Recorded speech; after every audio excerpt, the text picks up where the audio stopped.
second video for this week. So we'll finish up with chapter 6 in this session. So it's not a long discussion, it's fairly straightforward. So we will talk about how government policies can affect markets, right? When can governments intervene? Why should governments intervene inside markets? And what happens when governments intervene inside these markets? So we're going to talk about some crucial examples, right? So one way that governments can intervene in a competitive market is by setting prices, right? Through some kind of price setting. So if the government believes that the price is too high, they can set a ceiling on how high prices can be, right? You can set what we call price ceilings. And if the government believes that the prices are too low, for instance, the price for labor, which is wage, you can set a price floor or a minimum price that can prevail inside this market. We'll talk about some examples of each of this, and that's one thing that um, governments can do is to set prices in markets. The second thing is to ask, okay, so governments can set prices in markets. How does that change market outcomes? What is the effect on the functioning of the market when the government steps in and alters what happens on the price side of things? Okay. And then we will talk about taxation. The second big thing, the first thing that we'll talk about as far as government policies is how governments can set prices inside competitive markets. The second thing that we'll talk about is about taxation, right? How does taxation work? How do taxes affect or distort market outcomes? And then we'll talk about who bears the brunt of a tax, right? Do the buyers of goods actually end up carrying the burden of the tax, or do the sellers of goods end up carrying the burden of the tax, or is it distributed between the two players? And if it is distributed, how is it distributed between the two players? So that's what we talk about when we talk about the incidence of tax. On whom is the burden of the tax falling? When we're talking about tax incidence, that's basically what we're talking about. We're talking about, given that there is a certain level of taxation inside a market, what is the level of burden for the buyer in the market, and what is the level of the burden for the seller inside this market? Okay, so let's start with a basic straightforward example, right? So government policies can alter private market outcomes. So one thing that can do is to set prices inside markets, what we call price controls, right? A price ceiling is the legal maximum, right? Again, imagine that the words come from the how a room is organized. A ceiling is basically the limit on how high something can get. So a price ceiling basically tells me what the legal maximum is for the price on at which a good can be sold, right? The government can come in and say you can't charge more than this price. This is the ceiling on the prices. A classic example of this, most New Yorkers should be familiar with, is rent control laws, right? So governments step into the market for housing, for rental units, and say, all right, for this kind of a unit, this is the legal maximum. There is a ceiling on what prices you can charge, right? So this is a case where the government is stepping into the market and informing the market what the legal maximum is. The price floor, on the other hand, is the legal minimum, right? This is as low as prices can get in this market, and it can't get any lower than that. One classic example of this is minimum wage laws. So if you think about a minimum wage law, it is inside the labor market, the price for labor is the wage rate, and the government can say that you can't pay your workers lower than this amount. We have the minimum wage law set at the federal and the state levels, but that's one example of a price control where there's a floor which is set on prices. Right? So that's what we'll talk about. The second class of things that government policies can actually do in private markets is to impose taxes, right? Taxation is predominantly a government function. So we'll talk about what happens when governments impose taxes on buyers or sellers and make them pay some specific amount. Who carries the burden of each of these taxes? All right. So rent controls, mostly we when we ask economists on what they think about rent control laws, right? So local ordinances will limit rent increases. So these are most popular in New York, somewhat less stringent in San Francisco, but still very heavily used in these two jurisdictions, which have a lot of demand for housing, right? A lot of demand for rental housing in general. And so if you ask this question to economists, most economists would agree that uh, most economists, if you ask most economists what they think of these kinds of restrictions on rent control laws, what you find is that most economists say that these are more harmful. These rent control legislation does more harm than good. Right? About 1% agree that it has had a positive impact. 4% say it has. They're unsure about what the impact is. But 95% of economists agree that rent control laws have had a negative impact on housing markets. To see why this is the case, let's begin our analysis. We can, using a just simple framework of supply and demand, we can come away with the theoretical reason, at least, for why this kind of view prevails among most economists. All right. So let's think about the market for apartments, right? Again, there's price. We are going to measure the rental price of apartments on the y-axis, the quantity of apartments on the x-axis. This is downward sloping demand curve. There's an upward sloping supply curve, where demand meets supply determines what equilibrium prices and quantities are in this market. So suppose that's what it is, right? So suppose the average price for a one-bedroom apartment, the average rent for a one-bedroom apartment in this market is $800 a unit, and there's about 300 of these units which are available for rent at this price. Okay, so this is the market just functioning on its own. There is no price controls. This is basically equilibrium without price controls. Okay, so suppose we can come in and say, okay, suppose there's a price ceiling. Okay, so the government comes in and says, okay, so you can charge whatever you want for an apartment. For, let's say, for the sake of argument, we are analyzing the market for a one-bedroom apartment. You can charge anything that you want as rent for an apartment, but the maximum that you can charge is $1,000. So that's the price ceiling. You can't charge more than $1,000, and that's basically what the regulation comes down, right? So if you think about this case, this is a case where the price ceiling that is set, is above the equilibrium price inside the market. So this price ceiling has no effect. It's not what we call binding. It's not binding because it doesn't affect the market outcome, because the market says, okay, the market is going to clear at a price of $800 per unit, and there's 300 units which become available. So if you tell me the most you can charge is $1,000 in this market, it doesn't really affect the market at all, because the most I'm going to charge is basically $800 inside this market, because that's what the market is going to equilibrium at naturally. So this is a case where there is a price ceiling. There is a regulation which says prices can't be over $1,000, but the price ceiling is not binding, right? So that it doesn't bind, it doesn't affect the market outcome. But suppose the price ceiling is set at $500. So the government passes a regulation that says you can charge whatever you want for rent for an apartment, but it can't exceed $500 in rent. This is a case where the market naturally goes into equilibrium at a price of $800, but the price ceiling is only $500. So as the market tries, when we talked about market forces, when the supply and demand when the market forces of supply and demand start to push on the price, they start to hit the ceiling, right? They can't move all the way to the equilibrium. They're going to start to hit the ceiling, right?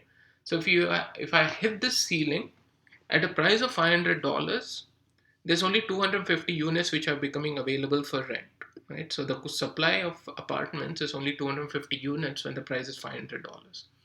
But when the price is $500, there is the demand for rent is about 400 units. So that's creating an artificial shortage in this market, because there are people in this market who would be willing to rent if the price was higher. There are people in this market who are willing to pay that higher rent, if that's what it is.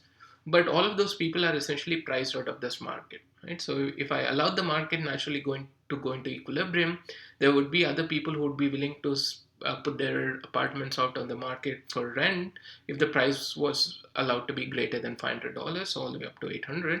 And there's going to be people in this market who are willing to pay prices of more than $500 all the way up to $800, who would want these units, right? So this is a case where the price ceiling is binding. So when the price ceiling is binding, then it causes a shortage in this market.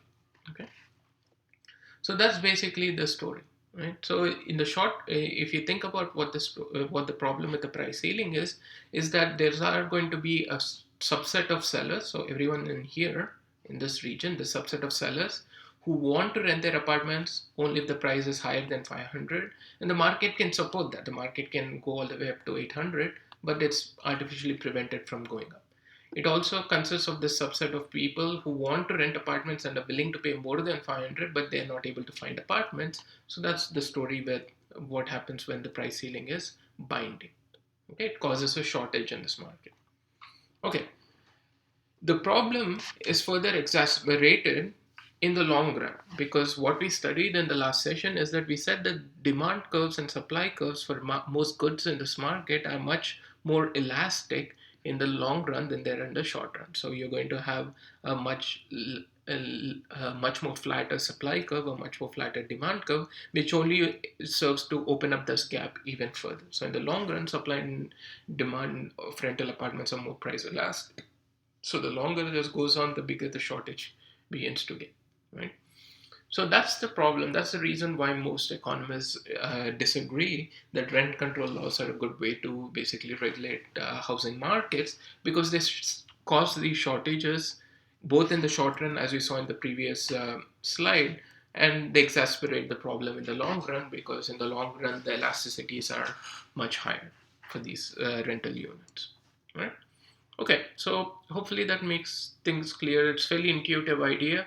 So if the market says that if the market clearing price is higher than the price ceiling, then the price ceiling is binding, and if the price ceiling is binding, it's going to create a shortage. And when we say a shortage, it means that the quantity demanded exceeds the quantity supplied at that particular price. Right?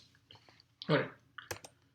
So with shortages, sellers must ration goods among the buyers. So if there is only a few units to go around, so you have to start rationing the goods among the different buyers, right? So uh, and so one thing is that, okay, so there's going to be long lines because there's a shortage, so there's rationing of this good.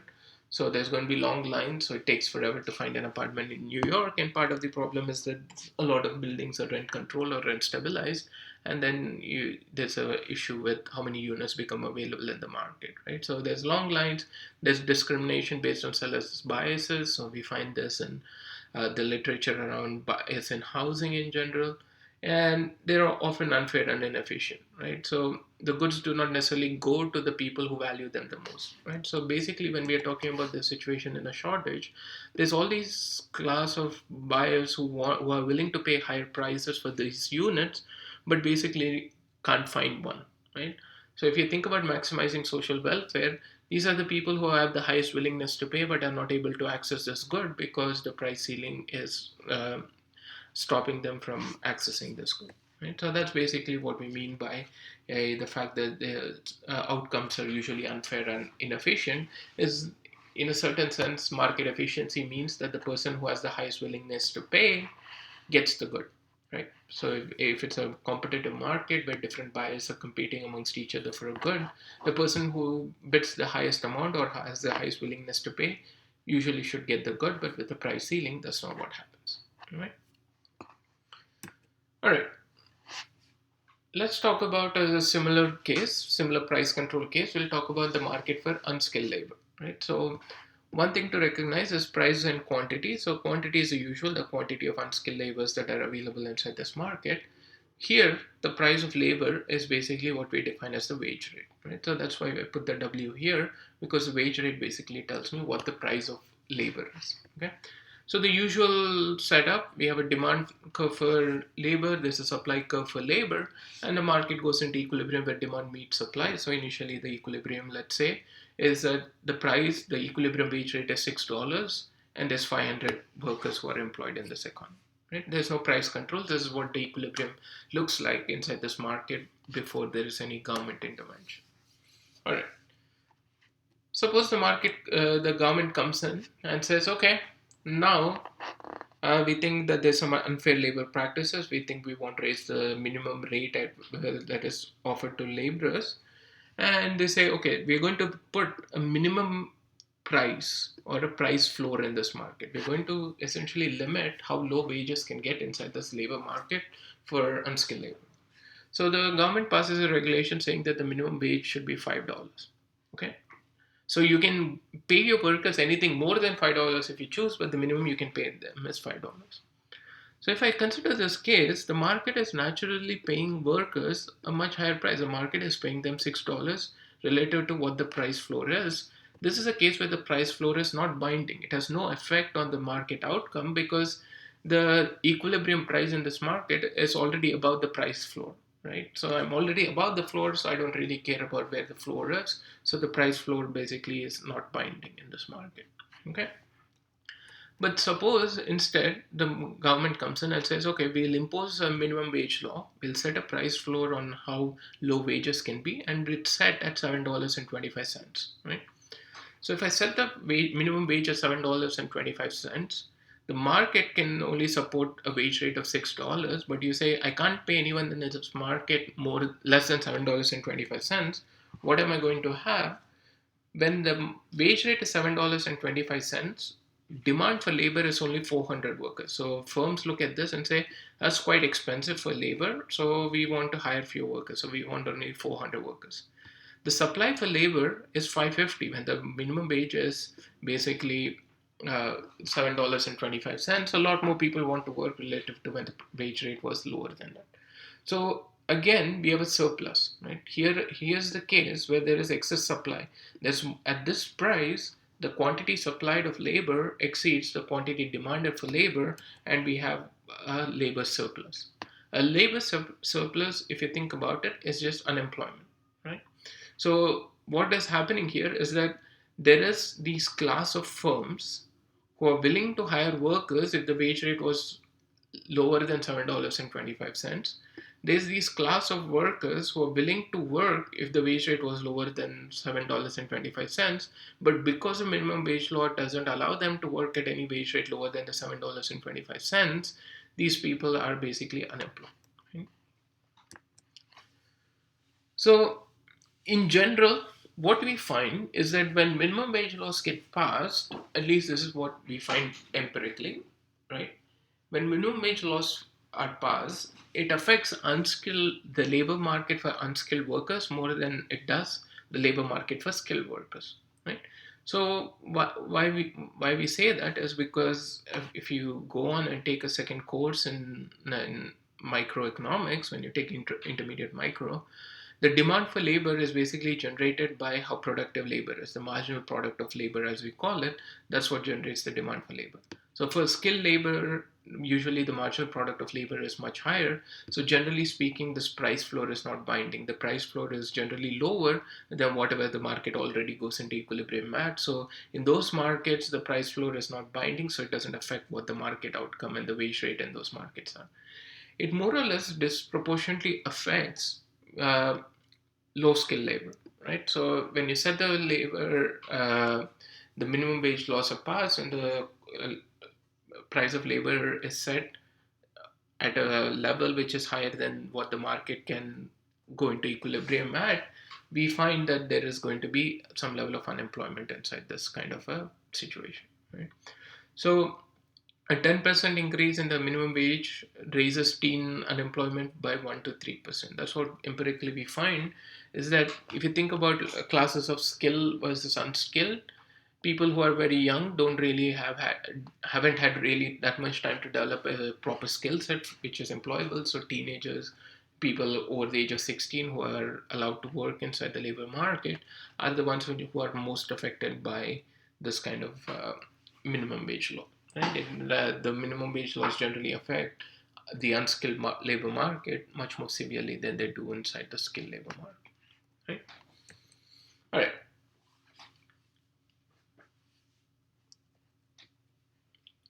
So again, so if you ask economists, there is widespread disagreement. So there is, if you ask the question, if the federal minimum wage law, as it's being considered, is raised all the way to $15 per hour, the question is that the employment rate for low wage US workers will be substantially lower than it would be otherwise, right? So if you ask economists if they think that's what will happen, 29% say no, 34% say yes, and 37% say uncertain.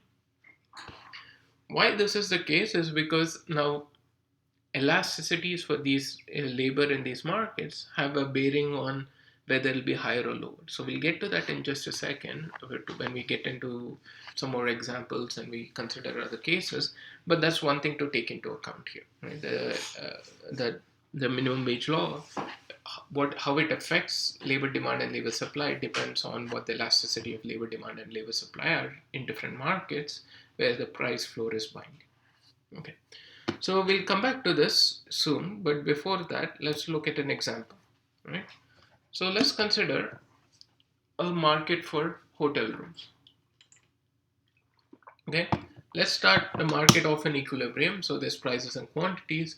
So if the market was just left alone, it goes into equilibrium where the price of a hotel room is $100, let's call it per night, and there's about 100 units available. So the initial equilibrium is at the price of $100, and the quantity is about 100 units, right?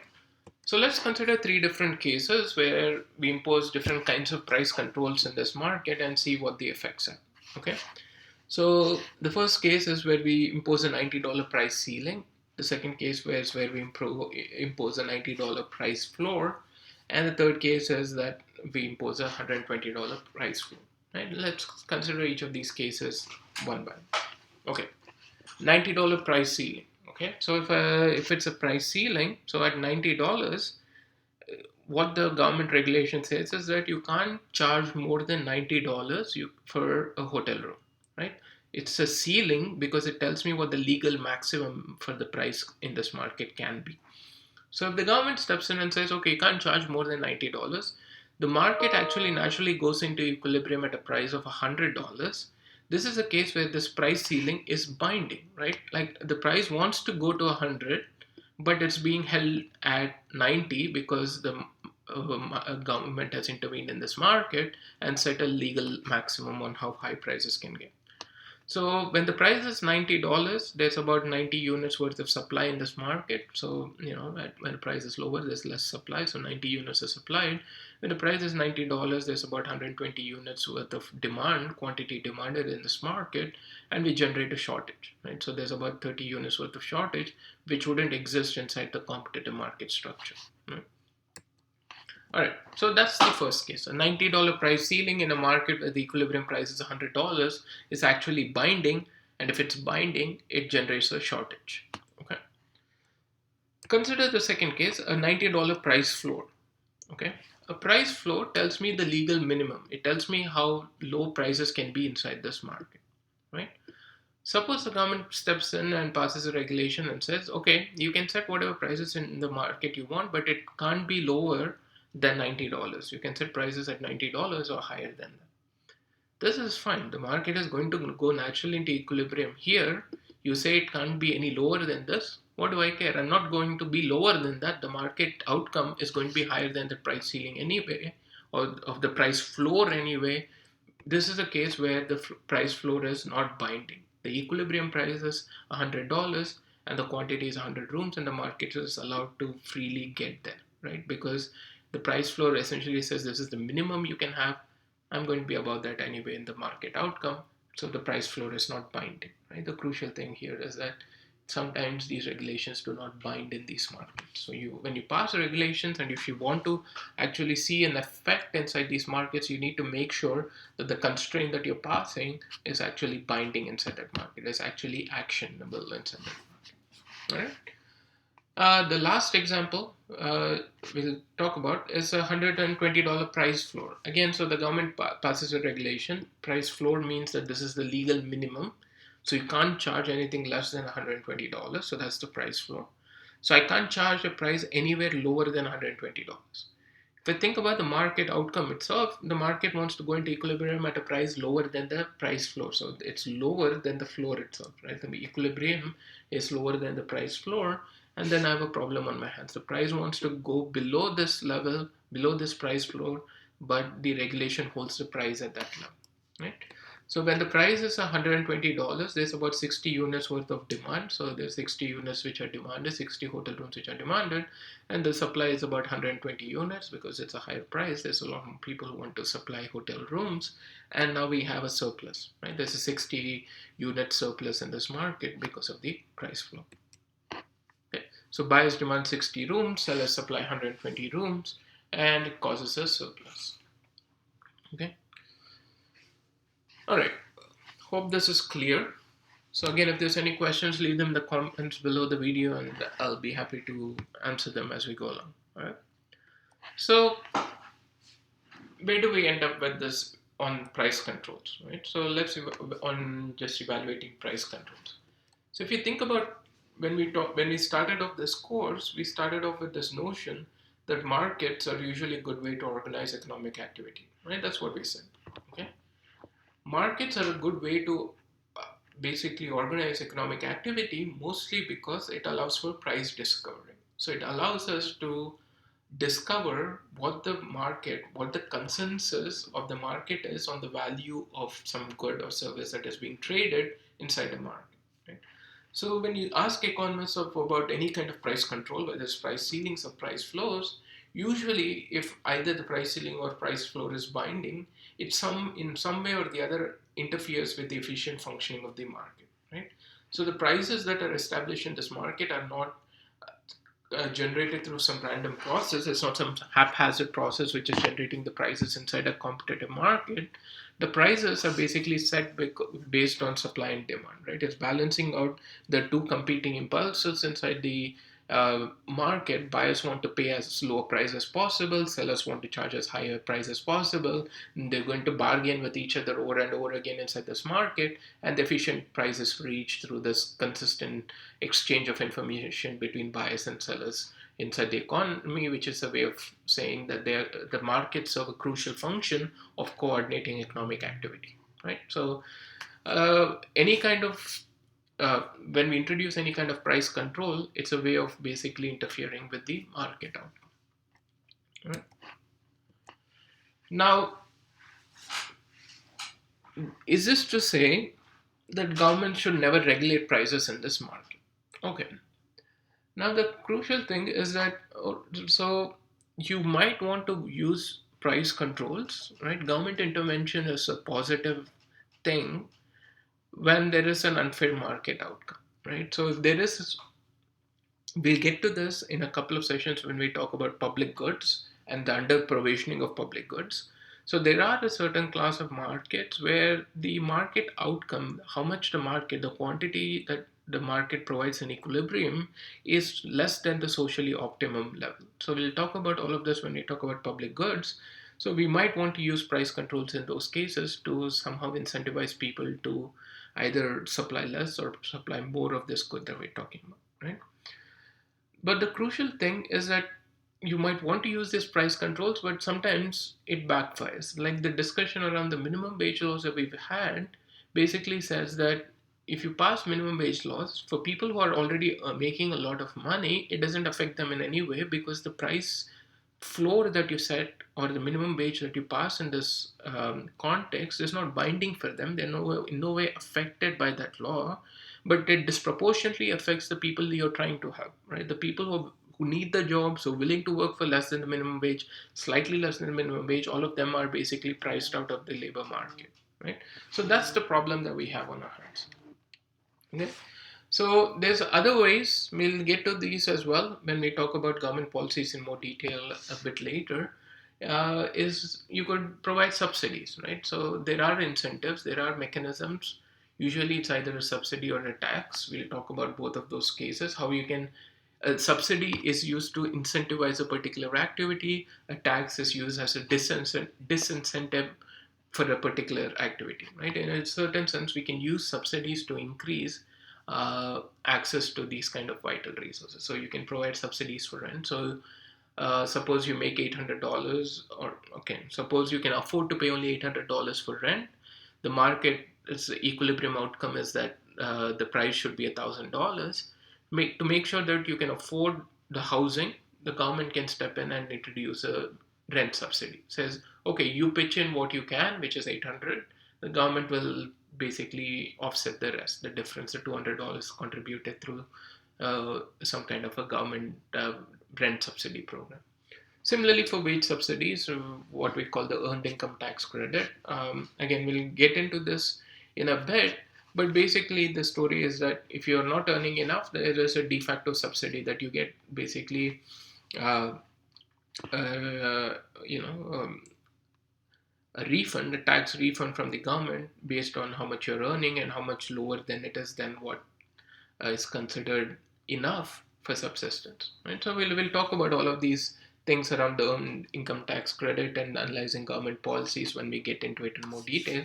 But the crucial thing to take away from all of this discussion is to understand that one, that governments can alter market outcomes. One way they can do that is to use price controls. There's two primary kinds of controls you can put on prices. You can essentially impose legal maximums, a price ceiling, or legal minimums, a price floor. And whenever either a price floor or a price ceiling is actually binding, it alters the market outcome, and sometimes it might alter market outcomes in ways which are not desirable and basically backfire relative to what the policy goals themselves are. Right? So that's the story around